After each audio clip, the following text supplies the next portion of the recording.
것 같고요. 지금부터는 조금 신경을 써서 봐두도록 할게요. 사실 대기오염 같은 경우에는 시험 문제가 나오는 것들이 잘 나오는 문제들도 있지만 그렇지 않은 경우도 있어요. 그러니까 모든 시험 문제가 그렇겠지만 내가 알고 있는 부분이나 항상 중요하다라고 설명하는 것만 시험 문제 나오면 너무나 좋겠지만 실질적으로는 되게 많은 중요한 파트가 있잖아요. 대기도 되게 중요한 파트가 있고 시험 문제에 이것도 나올 것 같고 이것도 중요하고 그리고 여러분들이 잘 알고 계시면 기사 시험 같은 데에도 얘는 항상 나오는데 왜 공무원 시험에는 안 나오지? 이런 것들 있잖아요. 그런 문제들이 공무원에는 중요하지 않다, 기사에만 중요하다 이거보다는 출제 빈도가 높고 낮고 그리고 문제 수의 차이가 있잖아요. 기사 시험 문제 같은 경우에는 개론만 20문제, 방지기술 20문제, 공정 20문제, 연소공학 20문제, 법규 20문제 이렇게 100문제를 보는데 여기 나와 있는 공무원 시험 같은 경우에는 20문제에 대기 문제, 수질 문제 다 넣어야 되다 보니 그 잘 나오는 파트가 조금씩 달라질 수 있는 거죠. 그 범주를 우리가 조금 광범위한 범주를 줄여서 보기보다는 그래도 전반적인 흐름을 파악을 하고 그래도 잘 나올 수 있는 출제 빈도가 있다라고 하는, 한 번씩 나왔던 부분이다라고 하는 거는 분명히 정확하게 알고 계셔야 되는 거고 나올 가능성이 있는 것들도 배제를 할 수는 없죠. 문제 수가 워낙에 적고 광범위하게 나오다 보니까. 그래서 제가 이제 항상 나왔어요 라고 하는 거, 이 부분은 출제가 된 적이 있어요? 지문으로 이렇게 나왔었어요? 라고 하는 거는 강조를 해드릴 테니까 그런 부분은 정말 신경 써서 알아두셔야 되고 나오지는 않았지만 나올 가능성이 충분히 있는 부분이에요. 중요해요 라고 하는 부분들도 제가 별도로 설명을 드릴 테니까 그런 부분들은 여러분들이 정리를 잘 해놓으시면 될 것 같아요.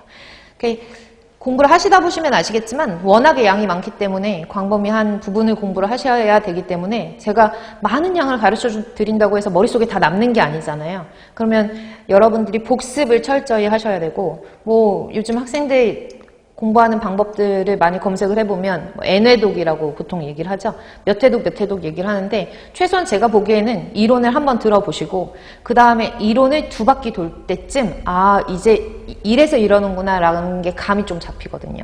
그러니까 그런 부분에 여러분들이 다시 필기를 할 수는 없으니까 제가 중간중간 중요한 파트를 필기를 해드리면 그런 필기 내용들을 그날 집에 가셔가지고 오늘 배운 만큼은 아니더라도 저는 강조하고 싶은 거는 오늘 2시간, 3시간 수업 받았다라고 하면 3시간만 복습하자 주의거든요.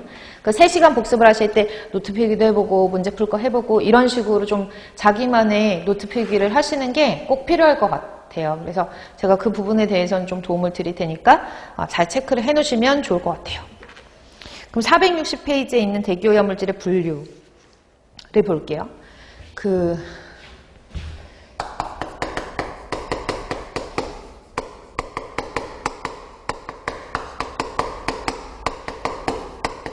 쉽게 말하면 이렇게 말할 수 있지 않나? 대기오염 물질을 분류를 한다라고 할 때 그 기준에 따라서 분류하는 기준들이 다르잖아요. 그쵸? 예를 들어서 크기가 크냐 작냐로 구분을 할 수도 있고 아니면 얘네들이 공장에서 나오는 거냐 공장에서 나오는 게 아니라 딴 데서 나오는 거냐 이렇게 구분을 할 수도 있잖아요. 그래서 대기오염 물질을 분류하는 방법들은 여러 가지가 있는데요. 그 중에서 이제 가장 기본적인 것부터 설명을 드리면 생성하는 과정에 따라서 생성 과정에 따라서 분류를 하면 1차 오염물질이 있고요. 좀 길어질 것 같으니까 이렇게 쓸게요. 1차 오염물질이 있고 그 다음에 조금 있다가 2차 오염물질이 있고요.